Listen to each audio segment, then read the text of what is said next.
अक्षरा सिंह का नाम है, कोई चिन्हत है? कौन लड़का चिन्हत तो नहीं गया इतना निकल जी ना मुँह से, गाड़ी उड़ी निकल जी मुँह से हमारा। गाड़ी कहे निकल सुना भाई, ये सब ना कहेगा। ये जो झमका रहे हैं आप, क्यों झमका रहे हैं? और बस पावर बात झमकावा तो नहीं।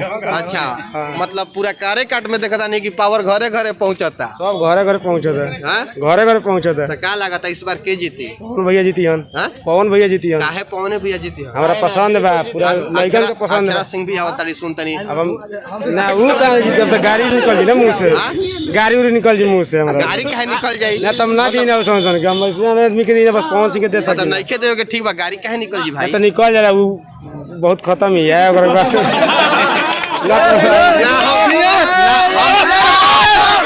हम सुना तनी कि मायावती के पार्टी से अक्षरा सिंह का तो दावा ठोका ताड़ी, पवन सिंह के हरा कोई नहीं है टक्कर में। काहे? अक्षरा सिंह तो टक्कर में रहिए ना। अक्षरा सिंह का नाम है, कोई चिन्हत है? कौन लड़का चिन्हत तो नहीं गया इतना से पूछ। कोई चिंते नहीं किया तेरा लिए, अक्षरा सिंह के नाम तू ले लेला। काहे तू बोल नहीं रहुआ, तुम बोल दे नहीं ठीक बात, चीन नहीं मान नहीं मैं रानी तो हमरा तो सुता तो ना बोली।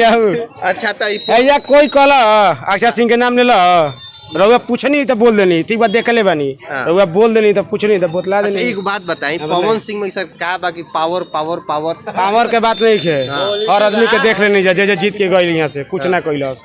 ऐजा उपेंद्र कुशवाहा ले रहन गोदम यहाँ के कुछ नहीं कैले, हम कहतन कि गोद लेके खोद उखाड़ देला। हां सही कहत हूं, गलत नहीं कहत, उ सही कहत हूं, ऐसन बात बा, सही बात बा।